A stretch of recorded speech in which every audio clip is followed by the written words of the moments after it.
comic books made more sense. You know it is fictitious without pretense. Hey everyone, I hope everyone had a great holiday season. I decided to take a look at Tales from the Crypt. Now this says issue number 1, but this was the first of the Gladstone double-sized reprints that they were putting out in the 1990s. I don't really know what was going on with EC Comics in the 80s. It seemed like there was a lot of rights tie-ups and stuff. Because I know Creepshow was supposed to be a Tales from the Crypt movie, and then they had to change it to Creepshow because they couldn't get the rights to it, and it wasn't until the early 90s onward that Tales from the Crypt exploded again with the HBO series, but also a whole slew of reprints from Gladstone, Gemstone, etc. So I saw this on a comic rack in a little plaza mall that had a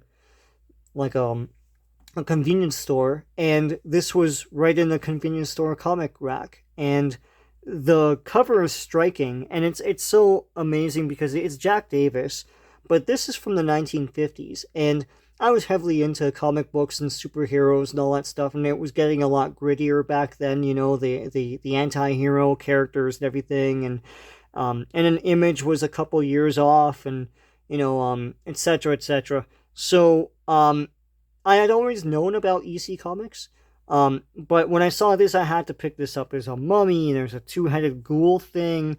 It's got all the, you know, the Crypt Keeper, Vault Keeper, Old Witch. This font is outstanding. So I picked this up, a nice double issue, $2.50. Good enough for me. Comics around that time were about $125, but $135 with tax. So I picked this up. I brought this home and I read it. I was probably about 12 or 13 or so, and I was hooked.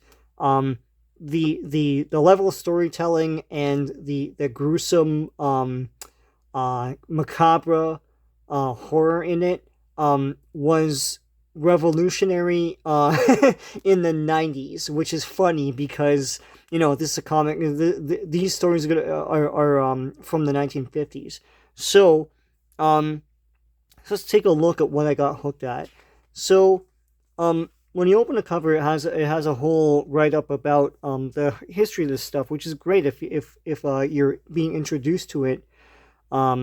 You're gonna read all of this and get more of a history of EC Comics. So the first story was Lower Berth. I'm pretty sure every single story here was adapted for the TV series. I know this one was, but I can't remember if it had the same punchline. So if you know this story, Lower Berth, it's there's this carnival, and they have a mummy, and look at this amazing art. So I think this is, it's Jack Davis. Jack Davis did the art for all this. I'm gonna go out on a limb and say that back in the 1950s and maybe even 40s and 30s, in movies, zombies and undead things were always just an actor with some shoddy makeup, and that was about it, and their eyes would bug out and they'd shamble towards you. There wasn't anything depicting actual deterioration of corpses. So you got that from these comics, and you'll see a lot more of that going forward. So anyways, this poor two-headed guy dies, and then they put him in a formaldehyde bottle. They seem to have eyes for each other when the audience isn't there. And so they escape, and everyone's trying to look for these guys. And at one point they run into this blind guy, like, you should have seen something. Like, no, I'm blind. And they're all like stunned by that. I guess that was a big deal in the 50s. And the punchline is, when they do find the two, they find them and they bring them back, but they left behind a baby, and it turns out to be the Crypt Keeper. So this is what the Crypt Keeper looked like back in the day. The original Crypt Keeper was just a decrepit old man. He wasn't the sort of undead looking thing from the TV series. They went all out with that. It seems to be more designed after the Creep from Creepshow. Actually, like that HBO version of Crypt Keeper, and that's the version of Crypt Keeper everyone knows now. But this is Crypt Keeper to me. Like, that's how he looked, just an old decrepit man. And he's saying that these two consummated their relationship and somehow gave birth to the Crypt Keeper. I guess they were doing it like in the carnival or something, and then they left to give birth. I don't know. I'm assuming it took place over 9 months. Anyhow, here's another classic tale. Now this tale, this trick will kill you. Pretty sure it was in the HBO series. I know that it was in the Amicus, probably the first one. Amicus made 2 EC Comics movies that I know of. It was Tales from the Crypt and Vault of Horror. And notably, Vault of Horror arguably has an appearance from the Vault Keeper, at least their version of the Vault Keeper, before anyone committed the Crypt Keeper to screen. So this is basically, there's a woman in India that shows this guy this rope trick. The rope goes up by itself when she plays a flute, or like, the instrument of choice in India, and she could climb it and everything, but it's not attached to anything. So this is an amazing trick. The guy wants it, but she's not selling it. She's just showing the spectacle of it. So he brings her into his hotel with his girlfriend there, and she does the trick, but then he kills her. So that's messed up. Don't let her scream, Herb. I won't, So I gasp, won't. They always like spell out gasp. And so they kill her. And then they're examining this trick, and it's like, well, there's nothing in the basket, and the rope is just a rope. They do the thing. They play the thing, and it goes up. It's like, we're gonna be rich. So the girl climbs up it, but then when she looks up, something grabs her. And this is gruesome because I don't even think the adaptations did this. But her name's Inez. That's a very old-timey name.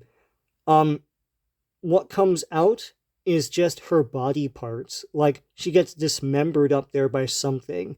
And like legs and arms and like her head fall.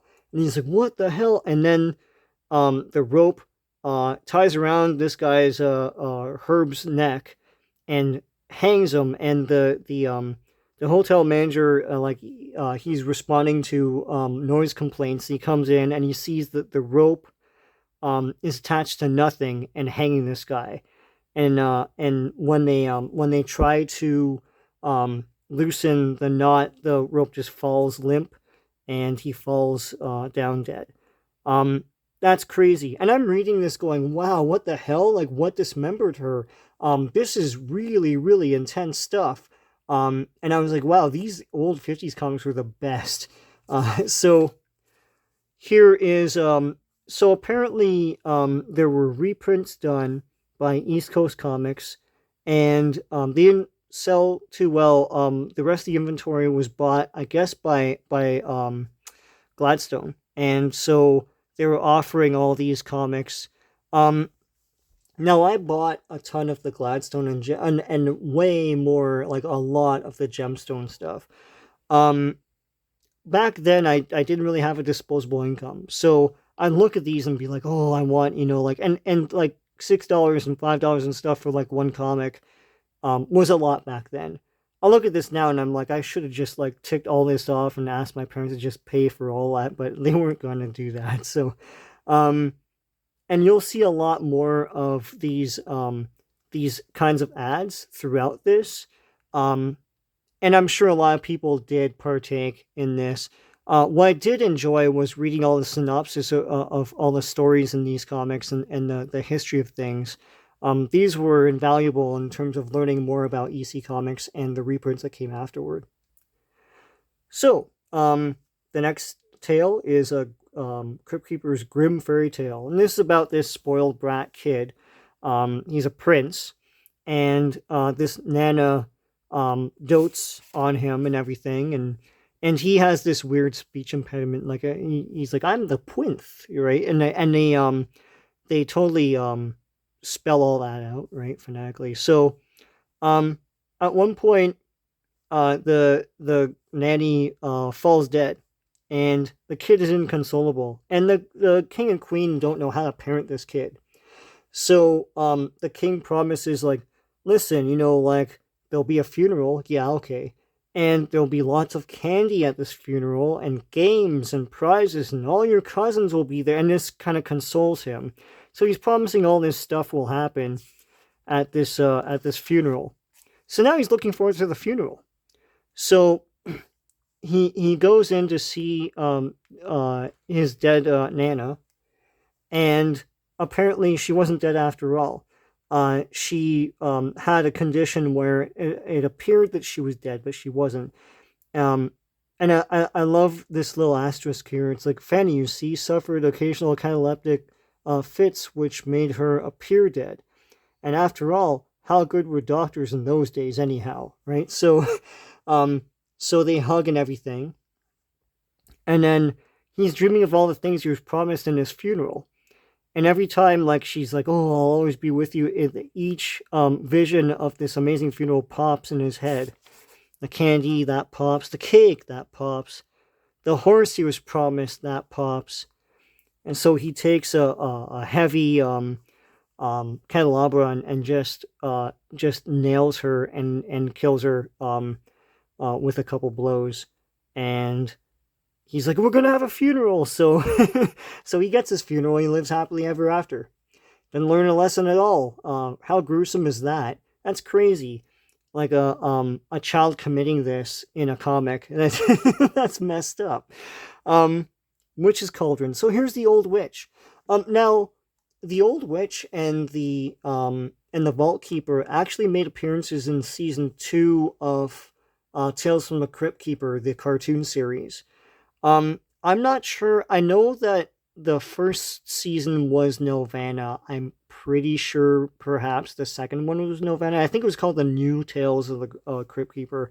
And the whole premise behind that, it was still like different stories and stuff, but the wraparound pieces were that the Vault Keeper and the Old Witch were trying to take control of the show from the Crypt Keeper, and he'd thwart them somehow and everything. It was great to see them. The color schemes weren't the same.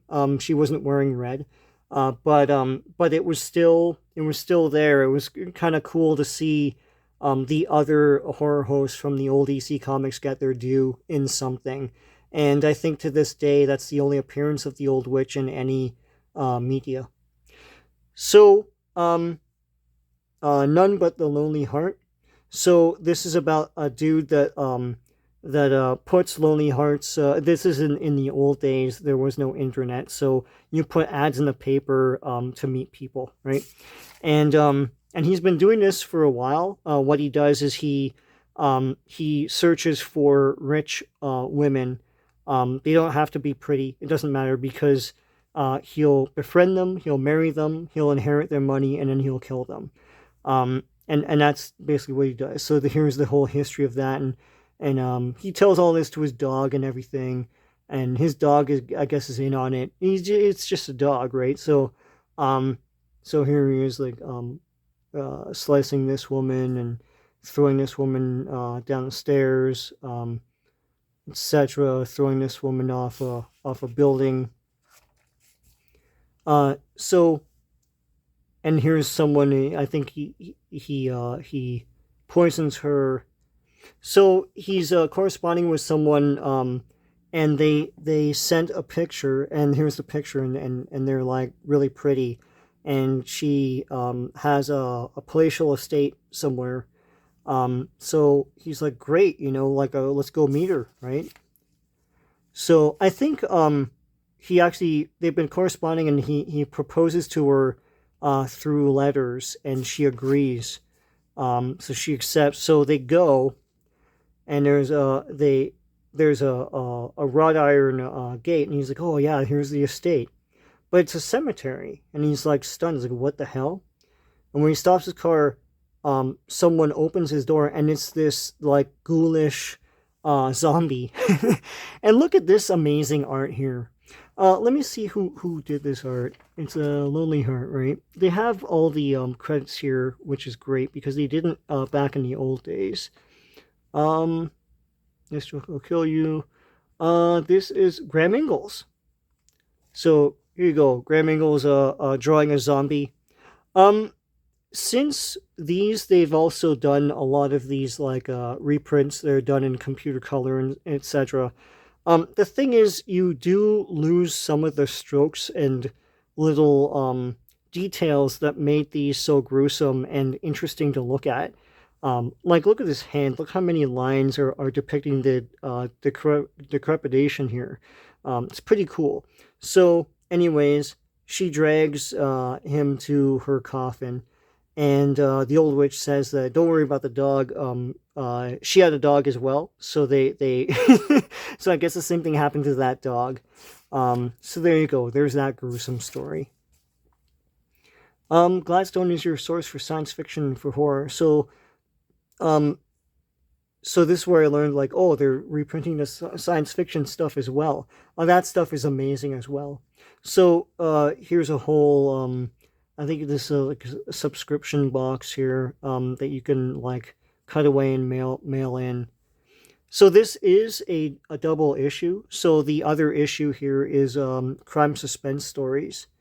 And they do adapt one Ray Bradbury story. Let's go back here and see Touch and Go by Johnny Craig, adapted from a story by Ray Bradbury. And here's another subscription box here. You can have your favorite fiends boxed. Touch and Go, this guy commits a murder. And then he's so paranoid that he wipes everything down, polishes everything in the house. Then he gets paranoid and polishes like every little flat surface, every little item, etc. And he polishes and polishes and polishes. And he drives himself more insane by like his own paranoia. And then, you know, when the cops find him, he's still polishing in like the attic, which, you know, he wasn't even at when he committed the murder. And then that's that. He's insane. He's polished the whole house and he's satisfied with himself, but the cops know what happened.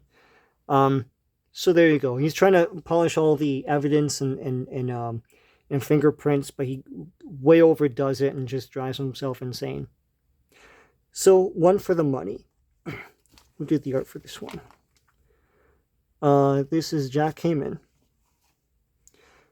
So, One for the Money, this woman has this old man, I guess sugar daddy or something, and she's arguing with him, and then he actually shoots himself. So that's then she's like, well, you know, he's a sucker. So then she meets an old woman in a diner, and they befriend each other, and she's like, oh, I have a lot of money and stuff, but I'm lonely, you know. And so she smells money. She's like, oh, and she's like, oh, I'll pay you to be my companion. And she's like, oh, okay, you know. Like, and she's like, oh, I'm really lucky. Like, what the hell? So then they go into a cab, and she's like, why? You're smiling, Anita. And I was just thinking how lucky I am, Harriet. I remember this in the HBO series. So they go to their house, and it's a mansion, and it's since been built up around that area with like apartment buildings, but the mansion's still there. And he's like, here we are. And then she's like, oh, you know, my husband had died. Like, you know, she knows this. But left a lot of money to her and her son. So her son is grown up, but what happened was the son was in a relationship. The woman broke her heart, and he went crazy after that. So now he's this disheveled, ugly man. And every year on the anniversary of his loss of this girl who broke his heart, she brings home a woman for him to exact his revenge. And he must be sated once a year with this. So he eventually murders her, so that he can mutilate her body the way Norma mutilated his mind. Gruesome stuff. And I was like, wow. I remember this story like thinking about like, oh, when are they gonna put this on the HBO show? And I don't agree with all the censorship and everything of the 1950s against comics, but some might look at this and say, well, all this stuff was geared towards children. But you should be able to, I mean, it's challenging, I was able to handle it. So there you go. Here's a letters page. I don't know where these letters are coming from. There might have been reprints before this. And here's these complete EC libraries. You might find these on eBay or at comic shows. They cost a lot, hundreds and hundreds of dollars. I'd like to get at least one time. But it's all the different titles in like all these thick volumes in a box set. Nice slipcase. They're fantastic. And the slipcases usually have one of the covers with all that amazing art. As their art on the box. So this one, Fired, is fairly special in that the art is by Al Williamson and Frank Frazetta. So I don't know where one ends and one begins here in terms of the art. But it does look a lot more illustrated looking. So here, this dude is trying to get a job with this woman's ranch, and she's enamored by him. So they have an affair, and she's like, "Oh, I'll make you the chief, like foreman of my ranch." So that's how he gets in, right? And these guys kind of resent it, but they're like, "Whatever, we get paid." And they have an affair, but the thing is that he gets bored with her, so he goes off to the city and he meets another girl. And then at one point, she follows him to her place and discovers it. And then she dumps him. And then he's like, okay, well, I'm just going to leave then, right? So he packs all his stuff. And she's like, oh, you forgot something. He's like, oh, what did I forget? And she goes, come in here. And she locks the door. And he's like, oh, I don't belong to anyone. And she's like, oh, yeah? She picks up the branding iron and brands his face. And then that's how the story ends. And you see this, like, good lord and choke. That was typical of the time. It was a good lord, choke, and gasp. Those are the three exclamations that people, bystanders, would say when they saw something crazy, right? So here's two for the show. The first story of this Crime SuspenStories was One for the Money, which was the one where the gruesome man exacts his revenge for his broken heart. So here's another one where a dude kills his wife and buries her in the cellar. And the cops show up, and he's looking around, everything checks out. But the cop, keen-eyed cop as he is, investigator, he discovers that his story is that his wife left him and left a note and packed all her stuff and left. But he's like, how come there are two toothbrushes? And he's like, well, I mean, maybe she forgot, right? And he's like, well, she packed everything else. It's sort of weird that she would forget her toothbrush. I'm going to think about this. And he's like, so he's screwed up. So now he's like, what I'll do is I'll dig the body back up and chop it into a bunch of pieces, put in this trunk. And so one thing I want to explain about this reprint, and I thought this was fun as a kid, I understood, but like, this is out of sequence from this. So if you go to the front cover, the Crypt Keeper explains that wretched vault keeper has sabotaged this issue of Tales from the Crypt because I got my mag on newsstands before his vault of horror He crept into the print shop the night before we went to press and switched around pages 5 and 6 of Will Elder's story to for the show, just to confuse readers and make me mad. So really what happened was there's a printing error, and they must have discovered it. So he said because the covers print last, they were able to put this explanation here. I thought that was fun. It got me because I didn't read this. I thought he was like, oh, welcome and stuff. And then I was like, what the hell? This doesn't make sense, right? But then you read this and it does make sense. So you have to read this page first. When he goes to the train station, his plan is to move this to, I think it's like, I can't remember where it was. It was,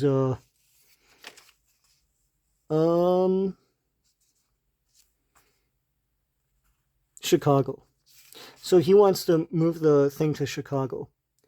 And he meets the inspector. He's on that train as well, so that's not good luck there. And he goes to the baggage place, baggage car, and there's two trunks that look the same. So one is his. The other one is heading to Peoria. And when he discovers that the investigators there, he decides to switch around the tags on those trunks so that when he goes to Chicago, the investigator won't see that his trunk is full of dead body parts. It'll just be, like clothes and stuff. He hopes. So when they do reach their destination, they open his trunk, which the tag was switched for, so it's someone else's trunk. They open it up, and there's a dead body. It's all chopped up there. And he's like, how did that happen? So they arrest him. Turns out that the nanny from the first story had chopped up the woman that he beat up, that he murdered, basically, and put in that trunk, and that was the one going to Peoria.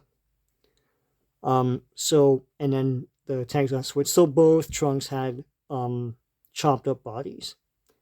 And there you have it. Ties into the first story. So coming up next from Gladstone, Vault of Horror, Weird Science, double-sized issues. And here's more history of EC Comics. And then here's the now available, all this great stuff. So I tracked these down as a kid, and I remember they reprinted this stuff in a big way when it was Gemstone. And I remember Gemstone had single issue floppies, and they had these like thick sort of I think it's either 5 or 10 issues in one thing, and all of that stuff sold in grocery stores and convenience stores. At that point, no one cared about the panic and violence that resulted in the 1950s. But I just thought this was a quantum leap for comics, and I realized the irony of that when I was a kid, that like these things were from the 1950s and they looked fresh and innovative and daring when I was a kid in like the 90s. So there you have it. That's what got me hooked on EC Comics stuff. I hope you enjoyed this little stroll through this issue.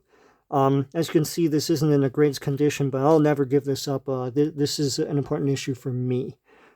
So I'll look at more comics in the future. Till then, take care.